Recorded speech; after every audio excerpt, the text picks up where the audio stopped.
The rain drummed against the windows of Harrison and Associates law firm, creating a melancholy soundtrack for what should have been a somber family gathering.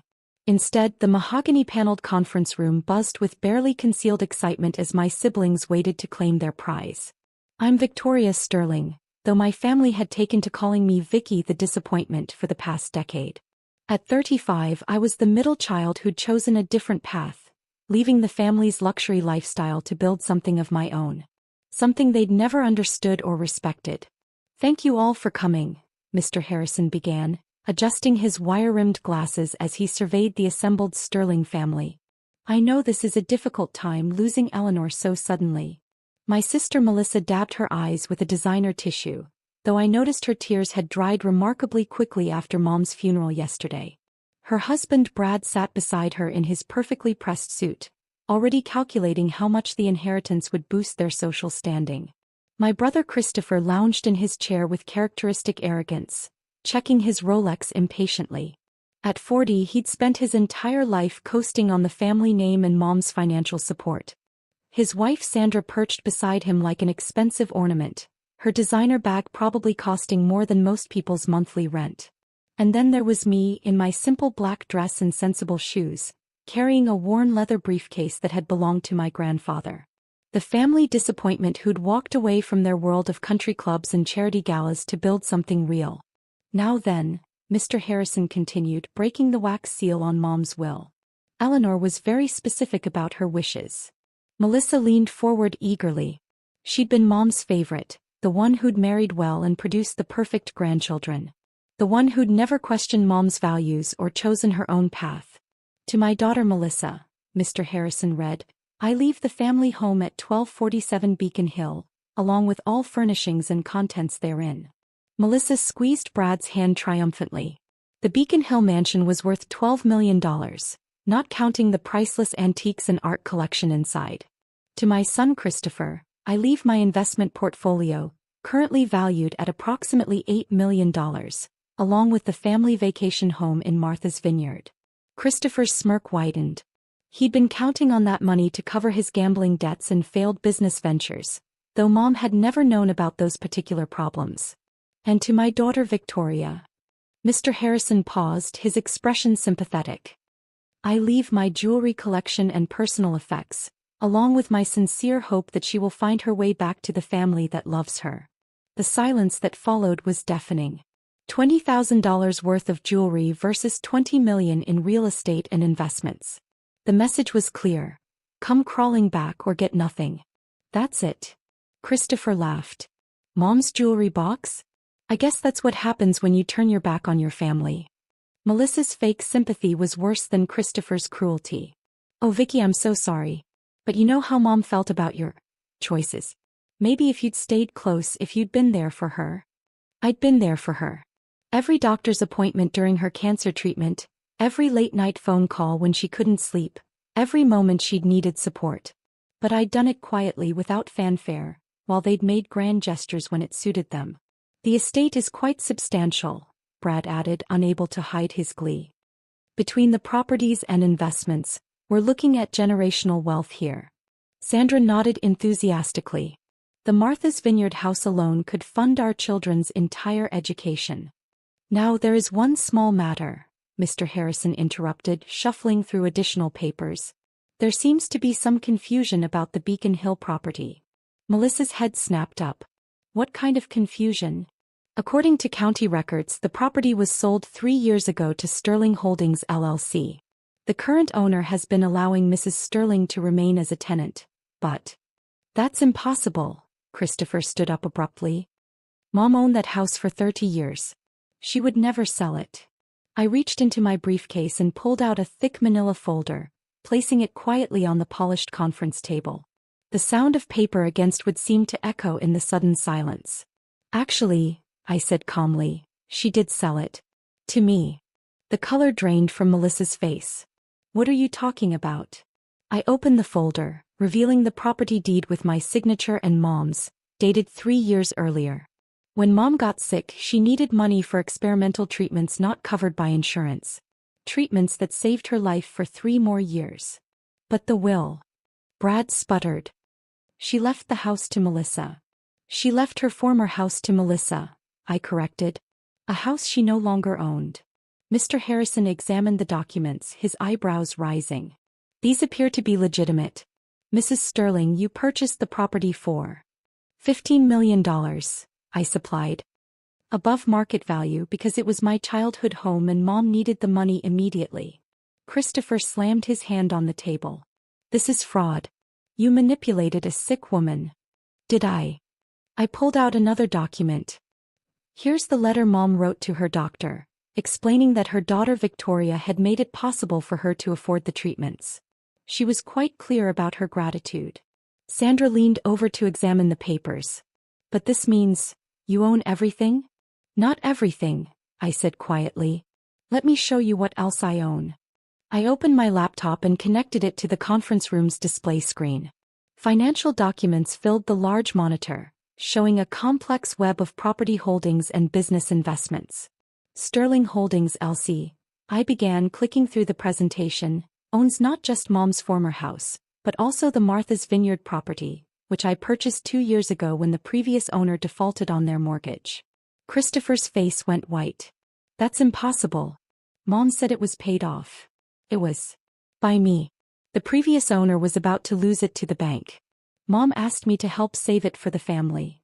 I clicked to the next slide showing investment portfolios. As for the $8 million in investments, that's interesting. Let me show you where that money actually came from. The screen displayed a series of loan documents. 3 years ago, Christopher came to Mom desperate for money.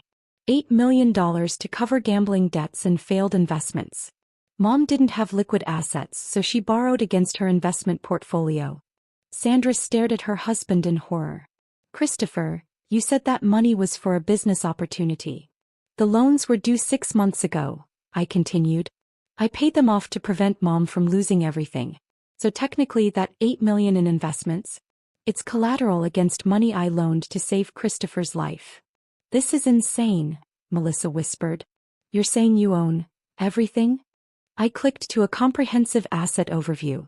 The Beacon Hill Mansion, the Martha's Vineyard house, the investment portfolio that covers Christopher's debts, plus several other properties you don't know about. The list was extensive.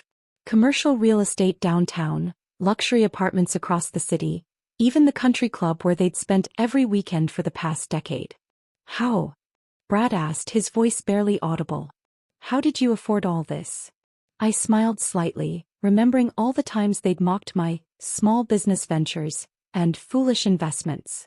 While you were living off Mom's money, I was building Sterling Innovations. We develop AI software for Fortune 500 companies. Christopher's mouth opened and closed like a fish out of water. But you said you were just consulting. I am. My company consults with Google, Microsoft, Apple, Amazon. Last year's revenue was just over $2 billion. The silence that followed was profound. Outside, the rain had stopped and pale sunlight was beginning to filter through the clouds. $2 billion. Sandra whispered. That's just revenue, I clarified. Net worth is significantly higher, especially with the real estate portfolio. Melissa found her voice first. But why? Why keep it secret? Why let us think you were struggling? I looked at my sister, remembering the child she'd been before money and status consumed her. Because I wanted to see who you really were. Whether you'd love me for myself or just for what I could give you. And now? Christopher asked, though his tone suggested he already knew the answer. I stood up, gathering my documents. Now you know that the daughter you dismissed as a failure owns everything you thought you were inheriting. So what happens to us? Melissa's voice cracked. Where are we supposed to live? You can stay in the Beacon Hill house, I said quietly. All of you. But not as owners. As tenants. I pulled out lease agreements I'd prepared that morning. Market rate rent. First month due in 30 days. No special treatment, no family discounts. Brad examined the lease with trembling hands. $25,000 a month? We can't afford that. Then I suggest you find jobs, I replied. Real jobs, not the charity board positions and social clubs you've been calling careers. Christopher stood up, his face red with rage. You can't do this to us. We're family. Family. I closed my briefcase with a decisive snap. When was the last time any of you called me just to talk? When did you visit Mom in the hospital without being asked? When did you treat me like anything more than an embarrassment? The room fell silent again. They knew the answers to those questions. I loved Mom, I continued, my voice steady despite the emotions threatening to break through. I took care of her when she was sick. I made sure she could afford the treatments that gave us 3 more years together. I protected her assets from Christopher's creditors. And I did it all quietly without fanfare because that's what family does. I walked toward the door then paused. The lease agreements include one special clause. If any of you can show me genuine change over the next year, real jobs, honest living, treating people with respect regardless of their bank accounts, we can renegotiate the terms. And if we don't? Melissa asked. I met her eyes. Then you'll find out what it's really like to have nothing. Mr. Harrison cleared his throat. There's one more thing. Victoria, your mother left a sealed letter specifically for you. He handed me an envelope marked "For Victoria Only" in Mom's careful handwriting. I opened it slowly, aware that my siblings were watching my every expression. My dearest Victoria, if you're reading this, then you've just had quite a shock in that conference room. I know you bought the house and saved the investments. I know about your company and your success. I've always known. I also know your brother and sister have no idea how hard you've worked or how much you've sacrificed for this family. They think money comes from birthright rather than effort. I wrote this will to teach them a lesson they desperately need to learn. True wealth isn't what you inherit, it's what you build. And true family isn't about what someone can give you, it's about what you're willing to give them. You've already given us everything. Now it's their turn to learn what that means. I love you all, but I'm especially proud of the woman you've become. Sister's glove, Mom. Please check the safety deposit box at First National. Box 847. The key is in my jewelry box, which really is yours. I folded the letter carefully, tucking it into my briefcase. My siblings watched expectantly, but I didn't share its contents. Some things were meant to be private. I have a board meeting this afternoon, I said, checking my watch. The lease agreements are valid for 48 hours. After that, standard eviction proceedings begin. I walked out of Harrison and Associates and into the brightening afternoon, leaving behind a family that was finally beginning to understand the difference between inheritance and worth. 2 weeks later, I sat in Mom's former study, my study now, reviewing the quarterly reports from Sterling Innovations. The company was expanding into neural network architecture, and we just signed partnerships with 3 major automotive manufacturers for autonomous vehicle systems. My phone buzzed with a text from Christopher. Started working at Henderson Electronics. Manager position. It's honest work. Thank you for the wake-up call. A second message from Melissa. Brad got a job at the law firm downtown. I'm tutoring kids in math. We're making it work. The house feels different now. Better. I smiled, thinking about Mom's letter and the safety deposit box I'd visited that morning. Inside had been documents showing that she'd been secretly funding scholarships for underprivileged students for years, using money I'd given her from the property sales. She'd been building her own legacy of generosity, just as I'd been building mine. Standing up, I walked to the window overlooking the garden where Mom had loved to read. Tomorrow I would visit her grave and tell her about the new scholarship fund I was establishing in her name. One that would help students who, like me, dared to build something from nothing. Because that's what real inheritance is. Not what you're given but what you choose to create. And sometimes, the greatest gift you can give your family is the chance to discover their own strength. The evening sun cast long shadows across the lawn as I returned to my work, building something that would outlast any inheritance. A legacy of innovation, determination, and the quiet power that comes from proving yourself right through actions, not words. 3 months after that devastating day in the lawyer's office, I received a call from Melissa. Her voice was different, stronger, more confident than I'd heard in years. Vicky, I wanted to invite you to dinner. Not here at the house. At our new apartment. Brad and I found a place we can actually afford and I want to show you what we're building. I drove to their modest 2-bedroom apartment in Cambridge, a far cry from their former mansion lifestyle. Melissa answered the door wearing jeans and a simple sweater, her face free of the heavy makeup she'd always worn to impress others. Come in, she said, and for the first time in years her smile seemed genuine. The apartment was small but warm. Photos of their children covered the walls instead of expensive artwork. Brad looked up from the kitchen where he was cooking. Actually cooking, not ordering from expensive restaurants. Victoria, he said, wiping his hands on an apron. Thank you for coming. Their children, 8-year-old Emma and 10-year-old Jack, ran up to hug me. They'd grown taller and somehow seemed happier despite the dramatic change in their circumstances. Aunt Vicky, Emma exclaimed. Mom's teaching me about computers.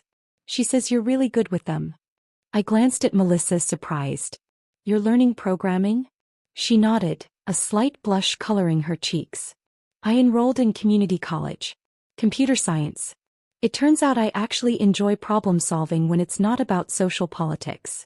Over dinner, homemade lasagna that was infinitely better than anything they'd served at their fancy dinner parties, they told me about their new lives. Brad was working his way up at a small law firm, taking cases he believed in rather than just the ones that paid the most. Melissa was excelling in her studies while tutoring high school students in mathematics. The funny thing is, Brad said, serving dessert he'd made himself, we're happier. Really happier. We talk to each other now instead of just coordinating schedules. The kids are happier too, Melissa added. They're learning that self-worth comes from what you accomplish, not what you own.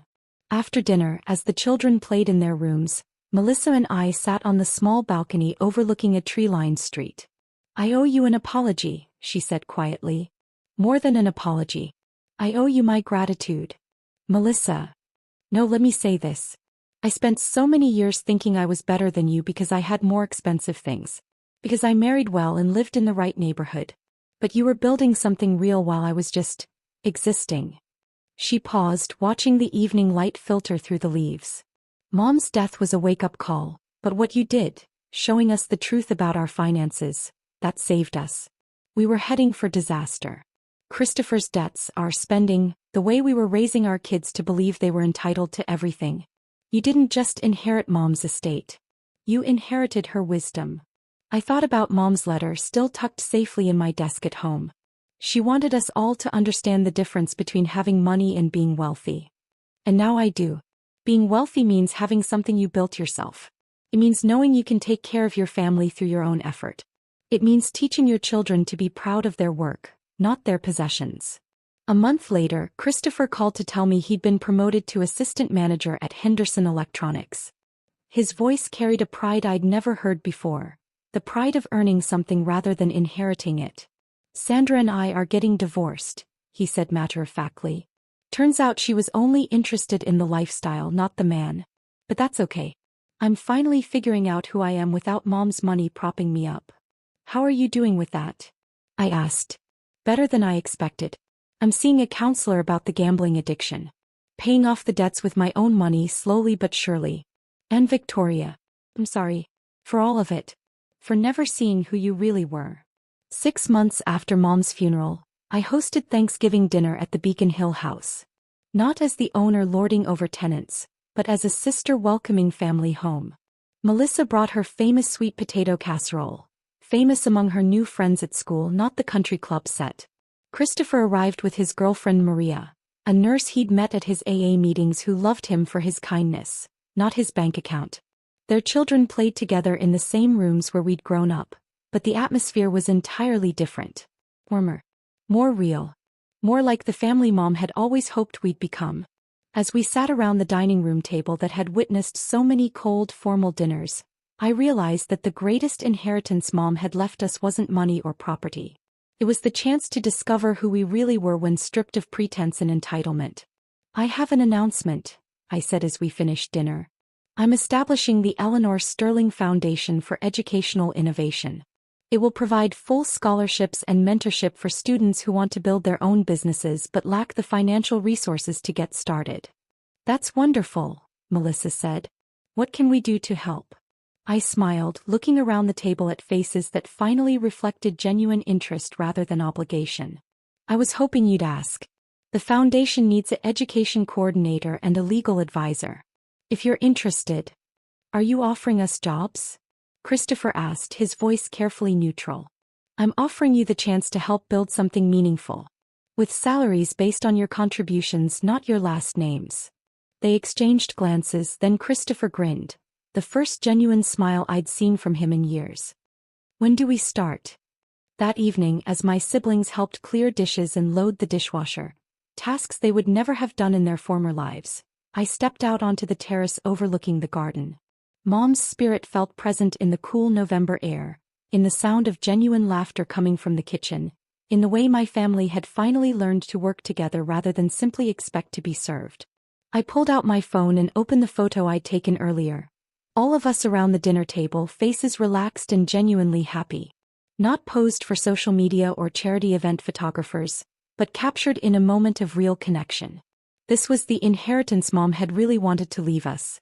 Not money or property, but the understanding that true wealth comes from building something together, from earning respect rather than demanding it, from loving people for who they are rather than what they can provide. The autumn wind rustled through the old oak tree in the garden, the same tree we'd climbed as children when the world seemed full of infinite possibilities. As I watched the leaves fall and prepare for winter's transformation, I realized that sometimes families, like seasons, need to die back to their roots before they can grow again. And sometimes the daughter who walks away from everything becomes the one who saves it all. Inside, I could hear Melissa explaining coding concepts to Emma while Christopher helped Jack with his math homework. My successful, reformed family building new traditions around education and effort rather than exhibition and entitlement. Mom would have been proud. Not of the money I'd made or the property I'd acquired, but of the family I'd helped rebuild. Because in the end, that was the greatest empire of all. One built on love, respect, and the quiet satisfaction of watching people you care about discover their own strength. The foundation would launch next month, ensuring that other families wouldn't have to learn these lessons the hard way. But for tonight, it was enough to stand in the garden of my childhood home, listening to the sound of my family learning to be genuinely happy. Sometimes the best inheritance isn't what you receive, it's what you choose to give back.